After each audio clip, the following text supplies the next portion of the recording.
Hey guys, I wanted to show you, well, the re-engineered garage slash basement. But first, Heather actually, so Heather for my birthday went through and reorganized all this, and it took about 2 months because we got rid of a whole bunch of stuff. In fact, there's a lot of stuff here that's actually going to be sold on ADV Rider at some point. A bunch of random GS stuff there. But she put a lot of work into this. So I wanted to kind of show off. First of all, she built this for me. So this is our, sorry the gimbal's in the way. This is our motorcycle area. So spare pads, water bladders, bags and towels, riding gear, helmet. This is just to give you guys an idea of how bad I am. This is my area that I've touched in the past few weeks. This is the charging area, and then up here more riding suits and then bags for the bikes, which is pretty awesome. So Heather did a ton of work getting all this organized. She built the shelf, that kind of thing. Sorry for the dryer noise. There's no change over here. The server rack is unchanged. Just MacBook hanging out there, but the server rack is the same. Although I am running at I think I have 56 terabytes of storage now, of usable storage, with enough 8 terabyte drives back there to buy another NAS mid next year and start filling it up. So we're about 80% full of the 56 terabyte NAS. That's the life of a YouTuber. So she worked really hard on this. No qualms about it. She worked so hard. I had to do 3 trash runs or dump runs of recycling and trash. That's how much shit we threw away. So the biggest difference, you guys have seen some of the videos already, is you kind of know this has been done for a while, but I've never really formally introduced it. So this here, all these boxes over here are all OEM parts for my cars and my bikes. So OEM parts that will go back on when I go to sell them. That's all in there.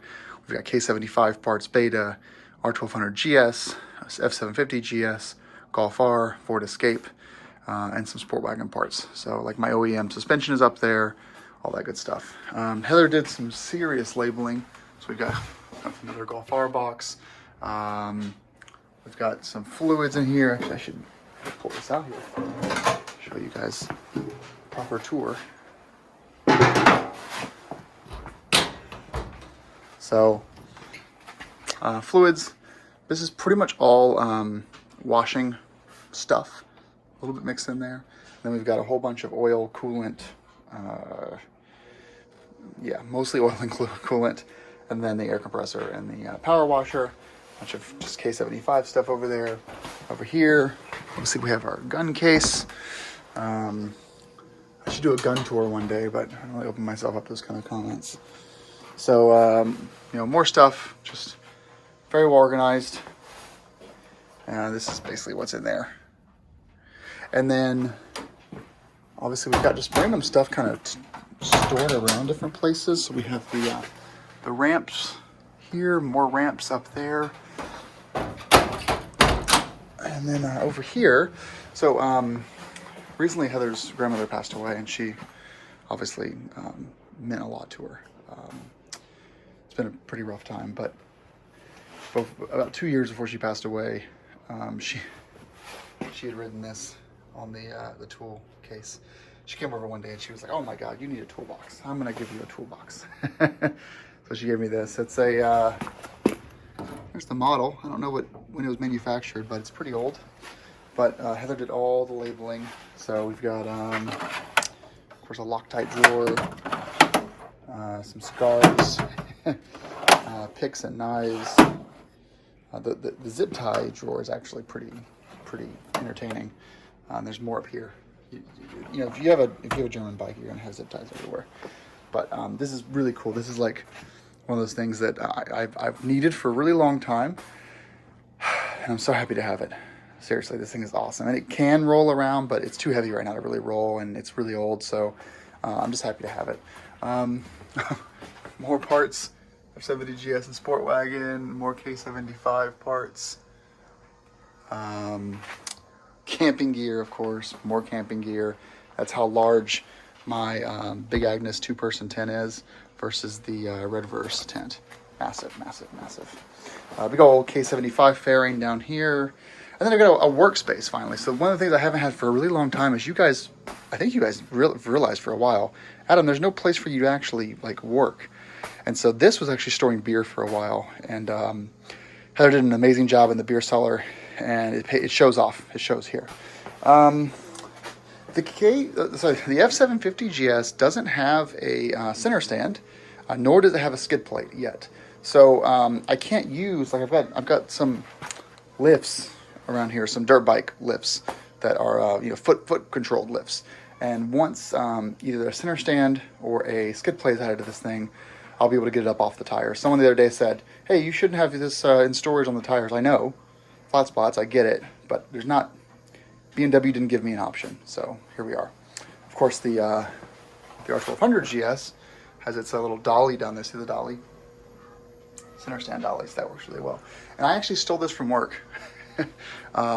So we obviously at TomTom make navigation devices. We also now power the B&W Motorrad app for the navigation features if you have a TFT GS.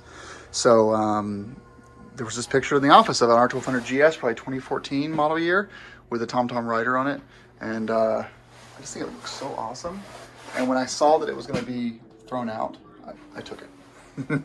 It's not in great condition, but I just love having a picture of my the baby version of my bike here.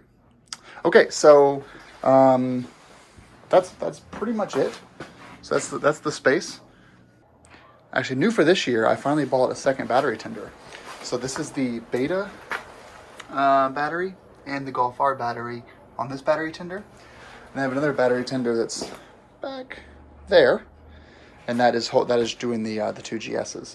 I've got one extra battery tender for when the K75 comes back, and that is currently, it's absent. It should be here, but we're actually about to do the 600-mile service on Heather's bike, so I was actually kind of glad to get that out of there. Oh, and the final thing here is our, so this isn't done yet. That's kind of an understatement, but there's still about 10 boxes of beer and wine off-site. This room can be very quiet when you close the door. We've got, I think it's R40 insulation with 2x6 framing. And, obviously there's still exposure in the ceiling, but for purposes, here we've got, it keeps it here about between 45 and 55 year round. You turn the light off, it's completely dark. Well, let's see. Yeah, completely dark.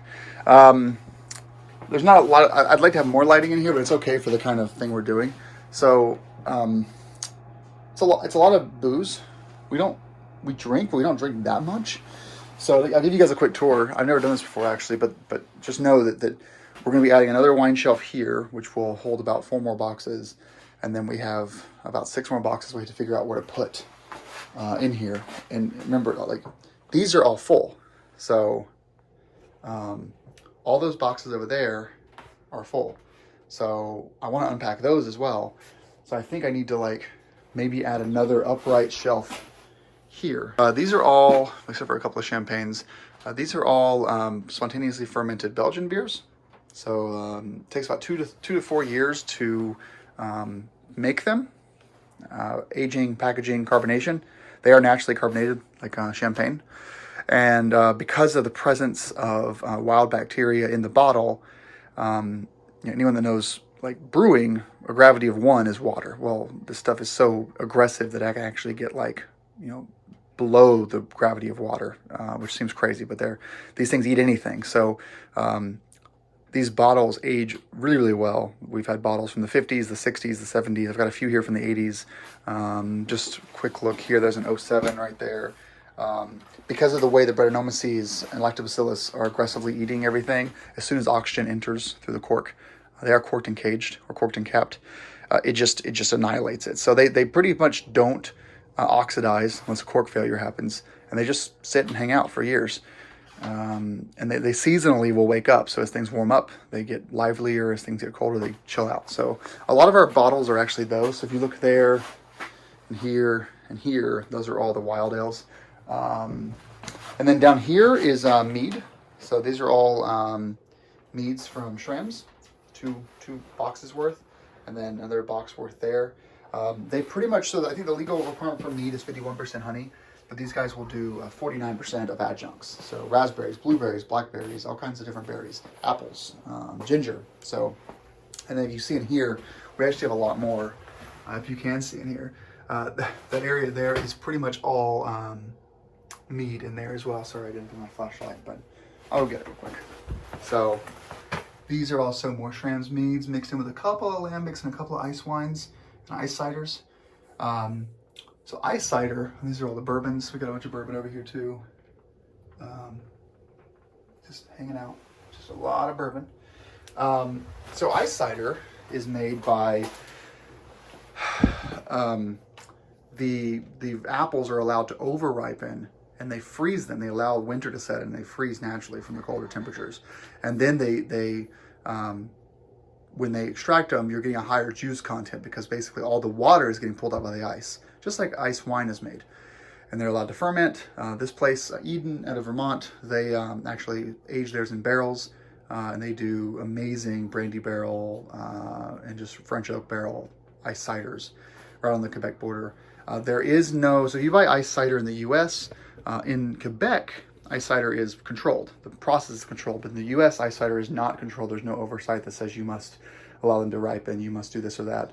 So Eden is the only cidery that I know that's making every ice cider traditional Quebec way. They are a French-Canadian husband and wife, so I support them a lot. They make really good stuff. So here's an ice cider here. Don't really need that anymore. So, you know, that's how it looks. It's just basically really highly concentrated, like 11 to 14% cider. And then, of course, we have ice wine. And then we have the mead. So we got some kegs here, some wedding kegs, basically. So we just have these saisons aging for a couple of years until we get married. These are, we've got a mix of Hill Farmstead and Goose Island beers. These are all brewery beers. All the beers that are from brewery are kind of on this class of beers, which is, you know, 20% alcohol, 19% alcohol. So they're all high alcohol beers for aging. They don't age particularly well, but you can get 5 years out of them reliably. More lambic, Belgian lambic here. And then we got a whole bunch of magnums and special bottles up here. And we even have a 3-liter bottle of champagne there from, I believe, either Tarlon or Taittinger. Can't remember. But a whole bunch of magnums there. Most of these you're seeing are all from one brewery, Hill Farmstead in Vermont. I love their beers. They age really well. They're fantastic. So that's what I buy. I mean, primarily what you see in the cellar is Belgian lambic, Schramm's mead, Eden ice cider, bourbon, and scotch. Hill Farmstead, brewery, and Goose Island. That's pretty much all I buy. And then I do buy once a year a case of Orval and age. These are all 2013s that I'm drinking through now. So that's the beer cellar. There's obviously more beer around, but that's the view. So I like it a lot. I like having the selection. When people come over, we have plenty to open. It does get drank. We don't trade or sell these. We just drink them. So, and this is mine and Heather's. We both have our own beer. So, you know, we got some AC there, and then we've got some HB around here somewhere. Well, I don't know where they are, but there's a lot of HBs in here that are Heather's. So that's kind of the tour. The biggest thing being that Heather spent a ton of time down here making this functional, so I can slide a bike over, work on it, have plenty of walking space, bring an extra bike in here if I need to. But I mean, we could store up to 5 down here now. But if we store 5 in here, there's no place to work on the bikes. So it's kind of a moot point. All right, guys. Well, thanks for watching. We're going to get Heather's oil change done and 600-mile service done. Hopefully before I leave for Christmas break. Thanks for watching. Ride safe. Oh, there's 4 more kegs over there hanging out. Those are Goose Island Imperial Stouts in there. We just have 13, 15, and 16 on tap, plus an Eden ice cider. Like I said, I only drink from like 5 different breweries now. Okay, guys, rock on.